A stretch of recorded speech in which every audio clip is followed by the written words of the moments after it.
그리스도의 풍성하신 은혜와 사랑이 늘 함께 하시기를 바랍니다.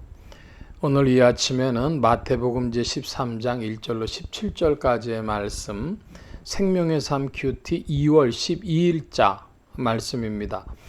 그날 예수께서 집에서 나가사 바닷가에 앉으시며 큰 무리가 그에게로 모여들거늘 예수께서 배에 올라가 앉으시니 온 무리는 해변에 서 있더니 예수께서 비유로 여러 가지를 그들에게 말씀하여 이르시되 씨 뿌리는 자가 뿌리러 나가서 뿌릴새 더러는 길가에 떨어짐에 새들이 와서 먹어버렸고 더러는 흙이 얕은 돌밭에 떨어짐에 흙이 깊지 아니하므로 곧 싹이 나오나 해가 돋은 후에 타서 뿌리가 없으므로 말랐고 더러는 가시떨기 위에 떨어짐에 가시가 자라나서 기운을 막았고 더러는 좋은 땅에 떨어지며 어떤 것은 100배, 어떤 것은 60배, 어떤 것은 30배 결실을 하였느니라. 귀 있는 자는 들으라 하시니라.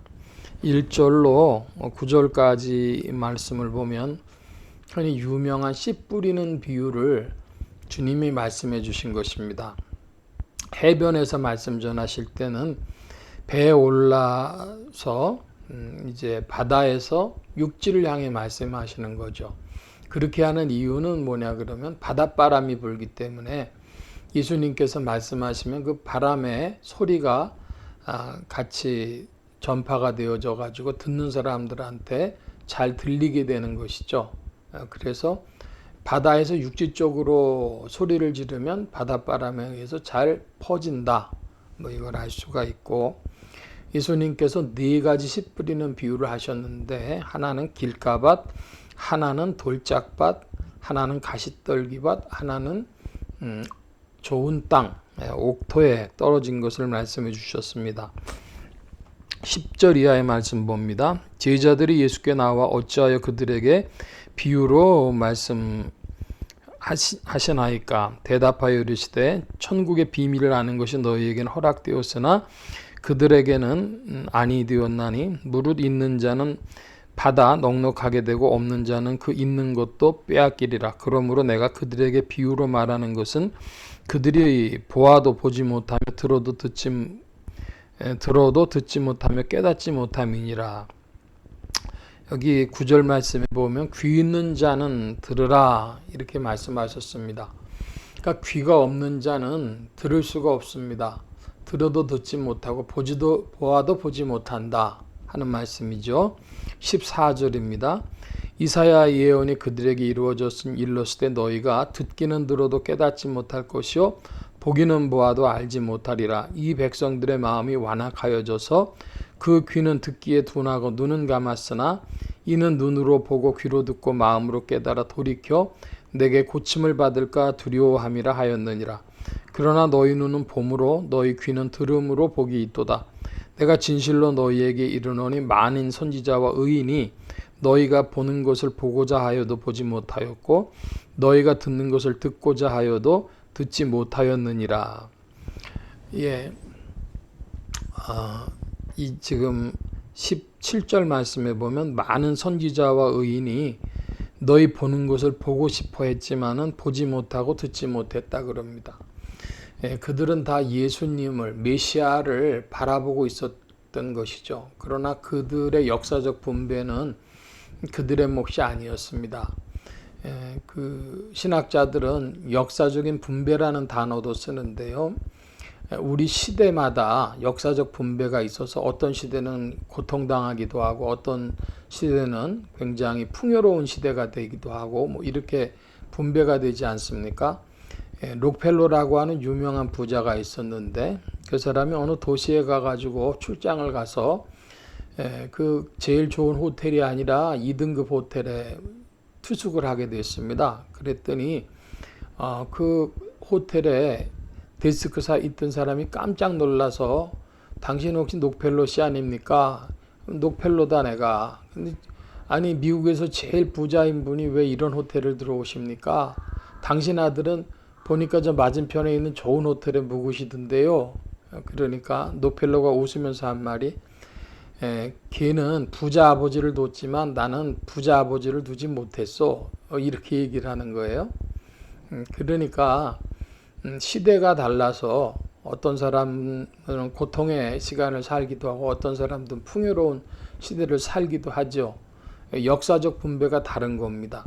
선지자와 의인들이 그 믿음이 훨씬 더 좋았을지 모르는데 그들의 시대에는 주님을 만날 역사적 분배가 안 됐던 것이죠.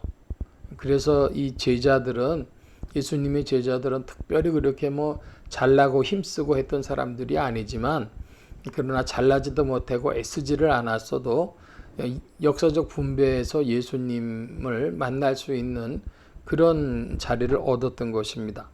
그래서 그들이 이제 비유의 말씀을 듣죠. 또 듣고 또 해석도 받게 됩니다. 그러나 그 밖에 있는 사람들이 있어요. 그래서 귀가 없는 사람들, 귀 있는 자는 들을지어다 했는데 그럼 귀가 없는 사람들은 어떻게 되느냐? 이런 질문이 나옵니다. 왜 그 사람들은 좀 알아듣게 잘 설명을 해 주시지 비유로 말씀하시느냐?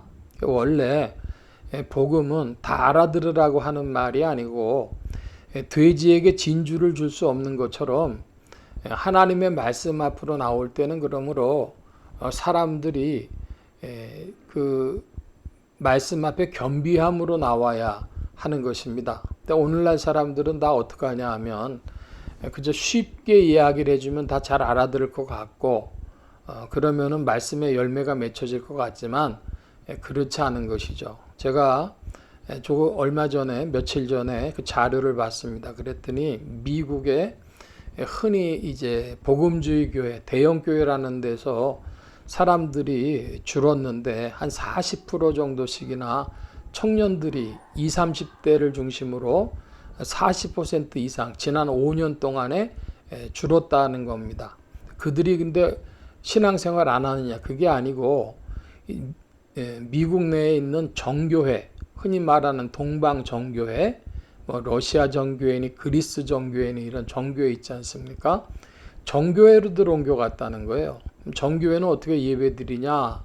그러면은 우리랑 아주 예배 형태가 많이 다른데 그들의 예배 형식은 한 1600년 정도 동일하게 내려온 것으로 봅니다. 첫째로 우리는 앉아서 예배를 드리는데 그들은 예배 시간이 2시간쯤 되는데 2시간을 다 서 있어야 돼요.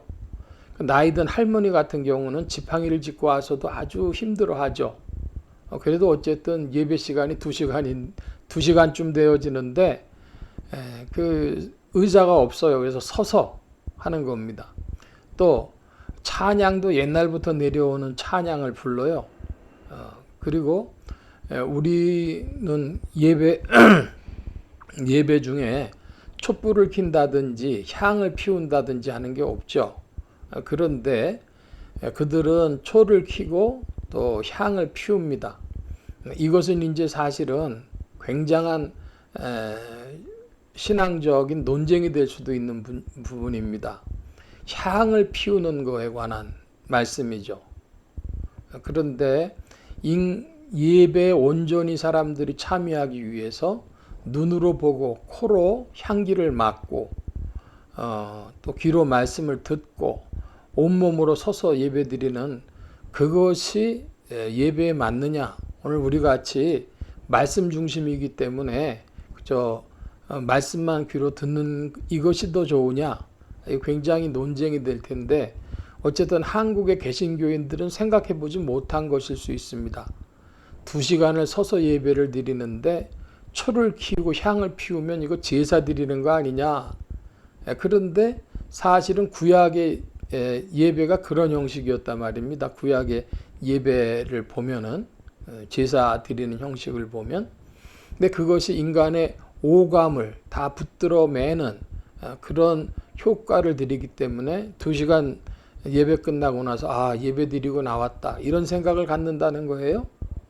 그러니까 지금 역사적 분배에 따라서 달라지는 면도 있고 근데 중요한 것은 깨달아야 되죠. 그럼 모두 이렇게 했든 저렇게 했든 깨달아야 되는데 쉽게 해준다고 해서 그래서 그 사람들 알아듣게 다 알아들으시오. 그게 아닙니다. 돼지에겐 진주를 줘봤자 안 되는 것이다. 이 말씀이죠. 그래서 천국 복음을 듣고 깨닫는 것은 들을 귀 있는 자입니다. 그래서 저는 오늘 제목을 들을 귀 있는 자는 들을지어다 이렇게 제목을 좀 잡아보려고 하는데, 주님께서 왜 비유로 말씀하셨고 들을 귀 있는 자는 들을지어다 하셨는가를 살펴볼 때, 복음이 오늘날에도 이렇게 미국 같은 데서도 흔히 말하는 대형 교회들이 와해되면서 정교회로 몰려가는 모습, 저는 한국도 한 5년 10년 내로는 정교회 시대가 올 거라 이런 생각을 하게 되어지는데요. 그래서 주님의 말씀에 들을 귀 있는 자가 되어져야 그것이 우리의 복이다 하는 말씀 드립니다. 오늘 말씀 여기까지 봅니다. 기도합니다. 만복의 근원 되신 주님, 은혜 가운데 역사해 주셔서 우리가 들을 귀 있는 자가 되어지게 하시며, 복음으로 즐거워하게 하실 때 믿음으로 말씀을 받고 또 복음과 함께 깨닫고 전진하는 자들, 동참하는 자들이 되어지도록 성령님 역사해 주옵소서. 주의 일하심을 구하고 감사하며 의지하올 때에 예수 그리스도의 이름으로 기도하옵나이다. 아멘.